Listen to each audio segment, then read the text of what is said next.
साथियों, आप सभी का स्वागत है। फिर से एक बार कक्षा 10वीं के हम गणित हल कर रहे हैं। इसमें अध्याय 2 चरों का रैखिक समीकरण के प्रश्नावली 2 से हम प्रश्न हल कर रहे हैं। दूसरा प्रश्न को जांचिए कि अ व ब में से कौन दिए गए समीकरणों के हल हैं।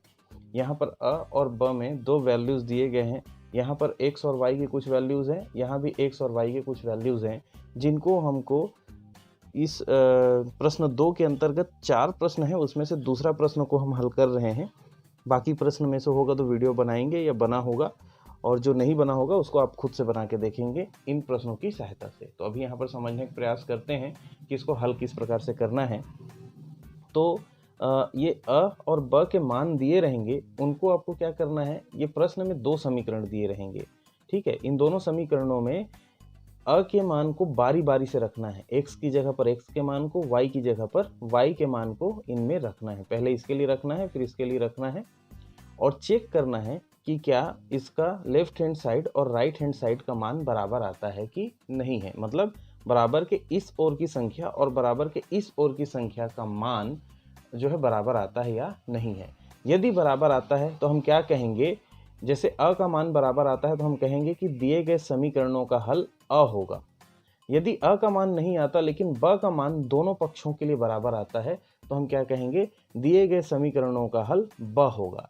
यदि ऐसा भी हो कि अ का भी मान दोनों पक्षों में बराबर आए और ब का मान भी दोनों पक्षों में बराबर आए, तो उस समय हम क्या कहेंगे, दिए गए समीकरण का हल अ और ब दोनों ही होगा। इस प्रकार से हम उत्तर लिखेंगे। तो चलिए, अभी आपको समझ में नहीं आ रहा होगा तो हम इसको हल करके देखते हैं। सबसे पहले तो हमने क्या किया, इन समीकरणों को एक नाम दे दिया। पहले इस समीकरण को 1 और इस समीकरण को 2। अब क्या करेंगे, यहाँ पर देखेंगे समीकरण 1 में मान रखेंगे x बराबर 3 और y बराबर ऋण 1। ये कहाँ से आया है, ये अ के मान को हम रख के पहले चेक करते हैं। में रखने पर, किस में रखने पर, समीकरण 1 में हमने लिख दिया है। समीकरण 1 में x बराबर 3, मतलब ये a के मान, अ के मान को यहाँ पर हमने लिख लिया x बराबर 3 और y बराबर ऋण 1 में समीकरण 1 में x बराबर 3 और y बराबर ऋण 1 रखने पर। अब चलिए समीकरण हम ले लेते हैं, x प्लस वाई बराबर 5xy। अब इसको हल कीजिए, मान रखिए।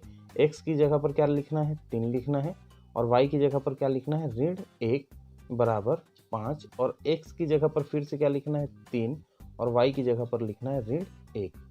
साथियों, यहाँ पर प्लस और माइनस का ब्रैकेट तोड़ेंगे, गुणा होगा तो ये ऋण हो जाता है। धन और ऋण का गुणा करने से ऋण, और 5 का 3 से गुणा करेंगे 15 आएगा, और 15 का फिर ऋण 1 से गुणा होगा। क्यों, देखिए यहाँ पर क्या होता है, जब कोष्टक हटाते हैं तो बीच में गुणा का निशान लगता है। चलिए, हमने कोष्टक हटा के गुणा कर दिया। 3 में से 1 गया, कितना आया, 2, और 5 दिया 15, और 15 का 1 से गुणा करेंगे तो आएगा 15 एकम 15। लेकिन देखिए ये ऋण है, बाकी दोनों धन है, ये ऋण है, तो उत्तर में क्या आ जाएगा, ऋण। इस प्रकार से आप देख सकते हैं, यहाँ 2 आया और यहाँ पर ऋण 15 आया है, तो ये दोनों आपस में बराबर नहीं है, इसलिए हमने बराबर नहीं है का निशान कर दिया। तो इससे क्या पता चलता है कि समीकरण 1 का हल ये अ का जो मान है वो नहीं होगा। अब हम क्या करते हैं, समीकरण 2 के लिए चेक करके देखते हैं। इन्हीं मानों को समीकरण 2 में फिर से क्या करेंगे, समीकरण 2 में x बराबर 3, y बराबर ऋण 1 रखने पर।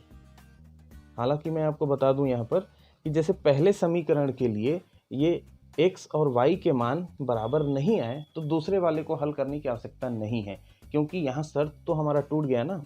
हमने क्या कहा था कि तभी इन सब प्रश्नों का हल होगा जब पहले समीकरण के दोनों पक्ष और दूसरे समीकरण के दोनों पक्ष आपस में बराबर होने चाहिए। लेकिन यहाँ पर हम देख लिए कि पहला ही समीकरण के लिए अ के मान जो है दोनों पक्ष आपस में बराबर नहीं है, तो दूसरों को हल करने की आवश्यकता नहीं है, सीधा हम ब को हल कर सकते हैं। लेकिन फिर भी प्रैक्टिस करना है तो हम यहाँ पर करके देख सकते हैं। आपकी इच्छा है, आप चाहे आगे बनाइए या ना बनाइए, या सीधा स्किप करके ब आगे खिसका लीजिए, वीडियो में ब को हल करने को देख लीजिए। लेकिन चलिए अब इसको हल करके देखते हैं। तो 3x धन 2y बराबर 13xy यहाँ पर है, मान रखेंगे। तो 3 हो गया, ठीक है। x की जगह पर 3 और धन 2 और y की जगह पर हमने लिखा ऋण 1 बराबर किधर भी हम देखेंगे 13, x की जगह पर आ गया 3 और y की जगह पर आ गया ऋण 1। अभी क्या करेंगे, हम ब्रैकेट तोड़ेंगे तो यहाँ 3 गुणित 3 होगा और यहाँ पर होगा देखिए यहाँ पर क्या है, ये धन और ऋण का गुणा होने से ऋण हो जाएगा और 2 एकम 2 हो जाएगा, सीधा हमने लिख दिया। वैसे यहाँ पर 13 का 3 से गुणा चलिए कर ही लेते हैं, 13 गुणित 3 गुणित ऋण 1। इस प्रकार से यहाँ पर आ गया 3 तिया 9 ऋण 2 बराबर यहाँ पर आ गया 13 तिया 39 और ऋण 1, तो यहाँ पर आ गया -39। इनको हम घटाएंगे तो आ जाएगा 7 इक्वल टू -39। तो इस प्रकार से आप देख सकते हैं कि ये दोनों संख्याएं तो आपस में किसी भी सूरत में बराबर नहीं हैं। तो इससे ये सिद्ध हो जाता है कि अ जो होगा ये समीकरण 1 और 2 का हल नहीं हो सकता। अब हम क्या करेंगे, जैसा हमने अ के लिए किया वैसा ही यहाँ पर ब के लिए करके देखेंगे।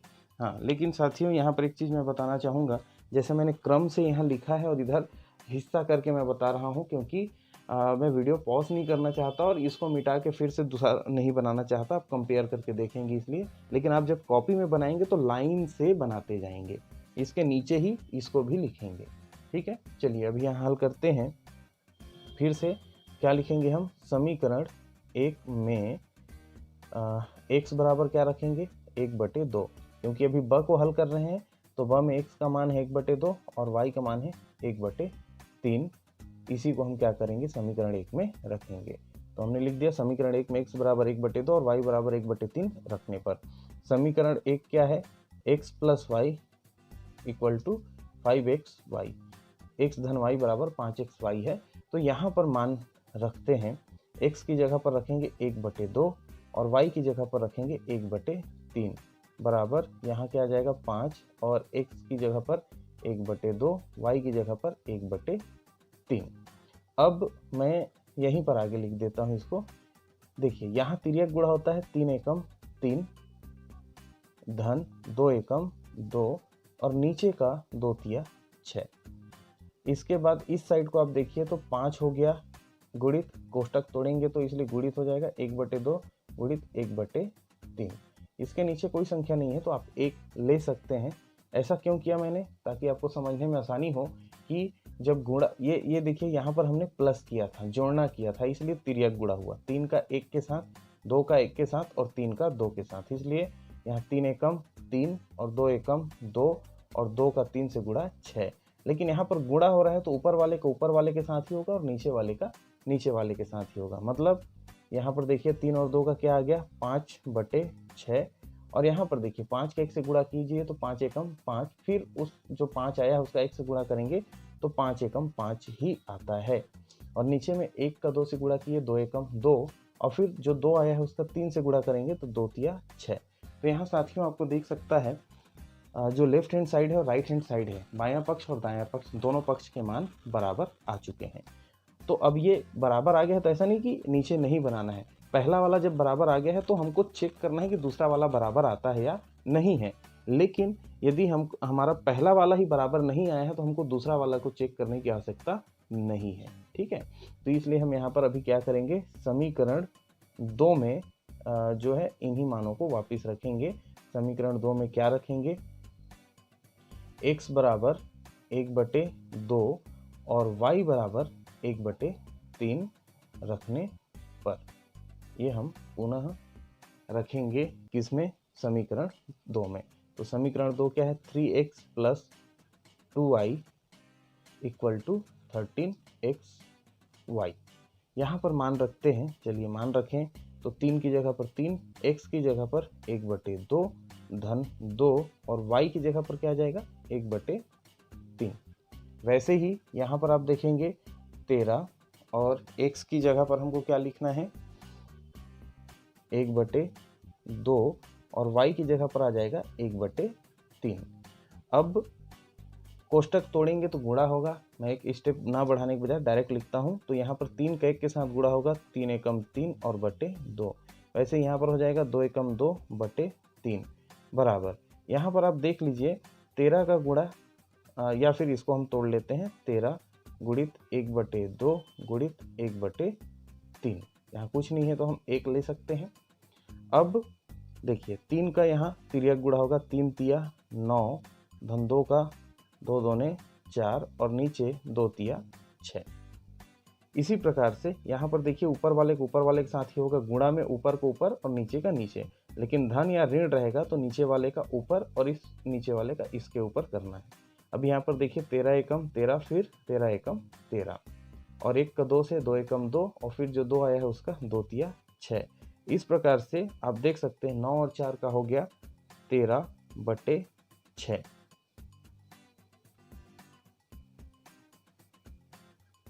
ये हो गया 13/6 और यहाँ पर भी क्या आ गया 13/6।